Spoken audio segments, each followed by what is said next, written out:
There's a restaurant off Highway 71 outside Cincinnati, the kind with the two large menus and the booths that have been reupholstered one too many times. On a Friday evening in late spring, two men who hadn't seen each other in almost 30 years sat down across from each other in one of those booths.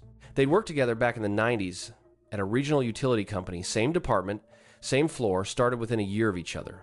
Then careers drift, people move, and 3 decades go by the way they do.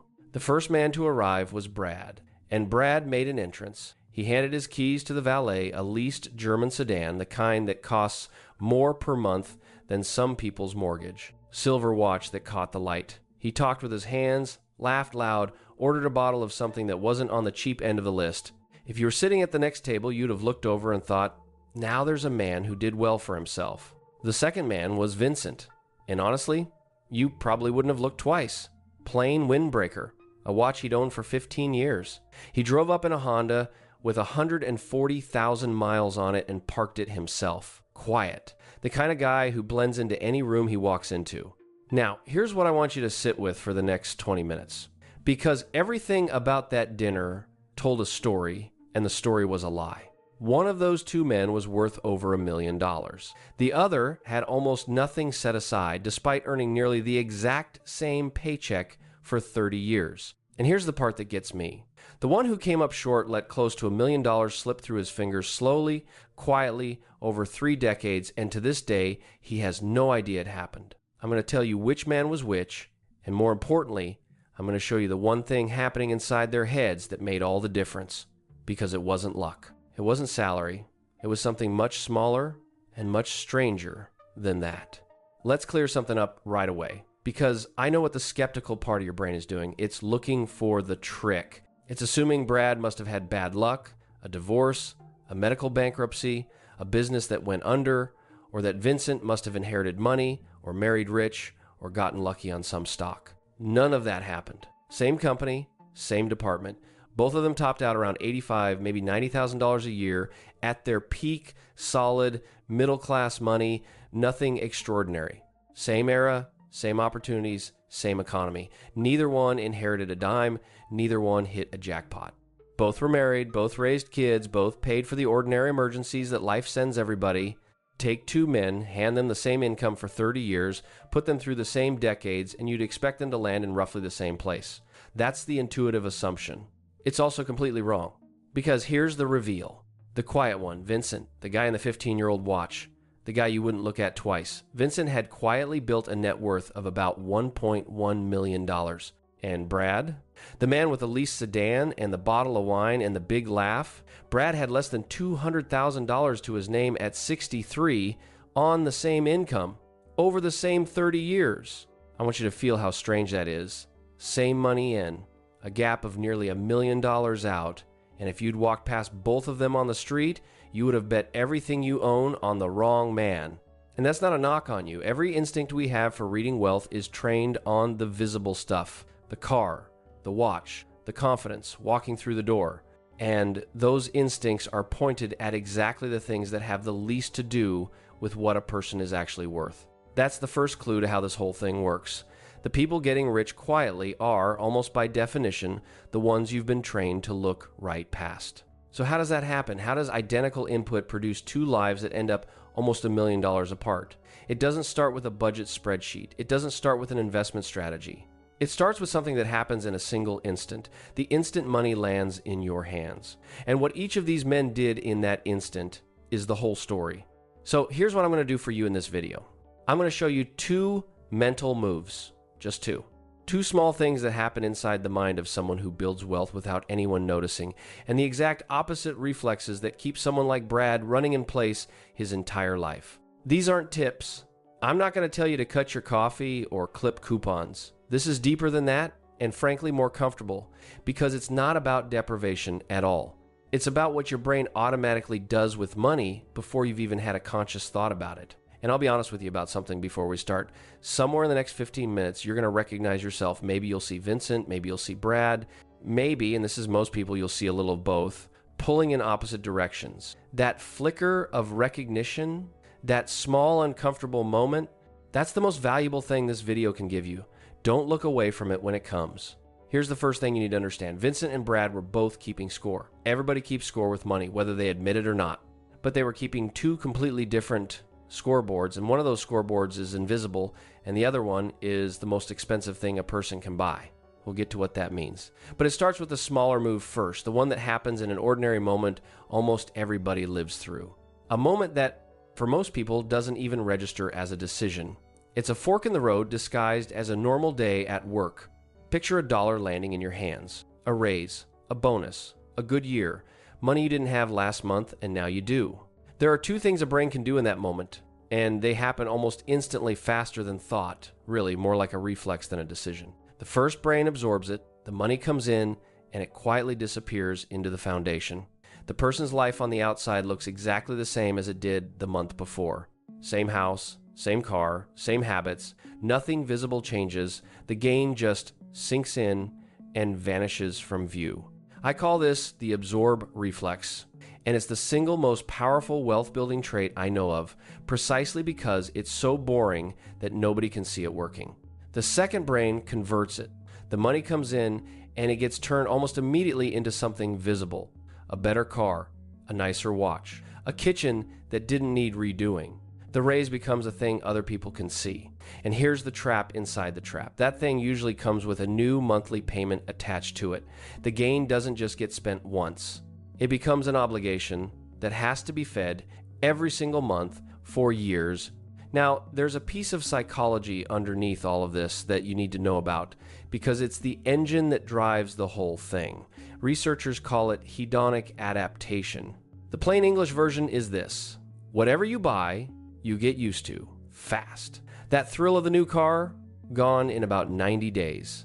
Then it's just the car you drive, and you need the next thing to feel that lift again. Think of it like a thermostat inside your head. You crank the heat with a new purchase, it feels warm for a while, and then the thermostat quietly resets to where it started, and now you need to crank it again to feel anything. Vincent's thermostat mostly stayed put. Brad's needed a bigger jolt every single year. Watch what that reflex actually looks like in real life, because it showed up in Vincent's world on a very specific day, the day he got his first big raise. Vincent was 34 the year he got bumped up to a supervisor role. It came with a raise about $9,000 a year, which back then felt like a fortune. First real jump in his income. Here's what he did with it. Almost nothing. He kept living on what he'd been living on. The extra money went straight into the retirement plan at work and a boring index fund he barely looked at. His wife asked if they should get a bigger place. He said the one they had was fine, and it was. To everybody watching, Vincent's life looked frozen. Same house, same car, until it died.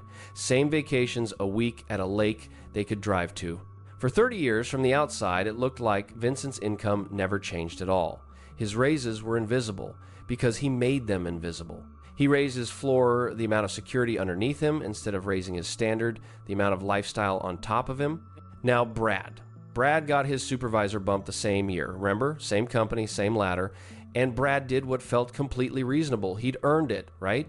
So he bought the nicer car, which meant a car payment. Then a bigger house a few years later because the family was growing a bigger mortgage and the furniture and the upkeep that come with more square footage. Every raise Brad ever got, he could see. You could drive past his life and watch it get more expensive. And it kept going. The boat he used maybe 4 weekends a year. The club membership, because that's where the right people were. A kitchen renovation. The same season, Vincent quietly replaced a broken dishwasher and considered the matter closed. And none of it was reckless. That's the part I really need you to sit with. Every single one of those choices had a perfectly good reason attached to it in the moment. That's what makes this so hard to see coming. The cage doesn't get built with one dramatic mistake. It gets built one reasonable upgrade at a time, each one clicking shut so quietly that you never actually hear the lock. And here's the thing I really want you to catch, because this is where people misread the whole situation. What looked like Vincent being cheap was actually a system running quietly in the background. And what looked like Brad enjoying the fruits of his labor was actually him building a cage, one made of monthly payments that he now had to feed for the rest of his working life. Every visible upgrade locked in a fixed cost. The lifestyle wasn't the reward, it was the bars. Run that fork for 30 years, one man absorbing every gain, one man converting every gain, and the gap between them doesn't grow slowly, it compounds. And it doesn't stop at a few $1,000s, or even a few $100,000. It reaches almost $1 million. Let me show you exactly how, because the math is quieter and crueler than you'd think. All right, the $1 million. Let's actually find it, because I think the honest version of this number is more powerful than the scary headline version. First, let me tell you what this is not. Brad did not blow $1 million on Ferraris and yachts. That's not what happened, and if I told you it was, you'd rightly roll your eyes, because that's not a life you recognize. Nobody you know loses $1 million in some dramatic weekend in Vegas. Here's what actually happened. It was small, it was boring, it was almost invisible, which is exactly why it worked. Brad spent, on average, somewhere around $6,000 a year more than Vincent did. Not on anything crazy, the nicer car instead of the reliable one, the upgrade instead of the repair, the appearance of doing well. $6,000 a year. That's $500 a month. It doesn't even sound like a lot, does it? That's the whole point. But here's the part that turns $6,000 a year into $1 million. It's not the spending by itself. It's the spending plus the growth that money never got to do, because every one of those dollars Brad spent on looking successful was a dollar that could have been sitting in an index fund, quietly doubling roughly every 7 to 10 years. $6,000 a year, invested steadily over about 30 years, at ordinary market returns that grows into somewhere in the neighborhood of $1 million. Not the $6,000, the $6,000 compounded. That's the real cost of appearance. It was never the price tag on the car. It was the price tag on the car multiplied by 30 years of growth that never got the chance to happen. The invisible million wasn't stolen in a heist. It leaked out, $500 at a time, through 1,000 small decisions that each felt completely reasonable in the moment. And I want to put that million in terms you can actually feel, because written on a page is just a number with a lot of zeros. That's the difference between retiring at 62 and working until 70, because you have to. That's the difference between helping a grandkid through school and quietly hoping nobody asks you to. That's the difference between a nest egg that pays you every month and a car payment that outlives your last paycheck. Same salary the whole way through. The only thing that ever changed was where the money was allowed to go. And that's why neither Brad nor anyone around him ever saw it go. You can't watch $1 million disappear when it leaves in increments this small. There's no moment of loss. There's no alarm. There's just a man, 30 years later, in a nice leased car he doesn't own, wondering vaguely why retirement feels so much tighter than he expected, sitting across from a quiet guy in an old windbreaker who never seemed to earn any more than he did. But the money, believe it or not, is the shallow part of this story. The money is just the visible scoreboard. What really separated these two men was which scoreboard each of them decided to play. I told you back at the start that both of these men were keeping score. Here's where that pays off. Vincent kept his score on the inside. His scoreboard was made of numbers almost nobody else could see. What's my net worth? How many months could I go without a paycheck if I had to?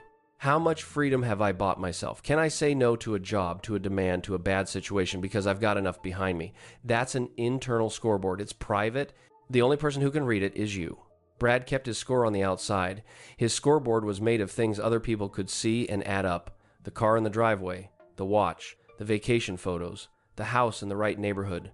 The read other people got when they looked at him, that's an external scoreboard. And an external scoreboard has one devastating property that an internal one doesn't. To keep scoring points on an external scoreboard, you have to keep spending forever. Think about it. The only way to signal success to other people is to keep buying the signals. The car has to stay current, the house has to stay impressive, the lifestyle can't visibly slip, or your score goes down in front of everyone. So the external scoreboard person is trapped in a game that requires constant spending just to hold their position, never mind get ahead.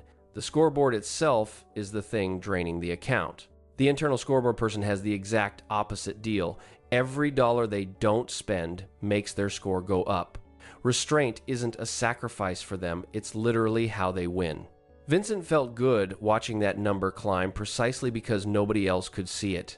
The privacy was the point. He wasn't performing wealth for an audience, he was accumulating it for himself. And once you see these two scoreboards clearly, you understand why the gap between these men was never really about money at all. Brad wasn't bad with money.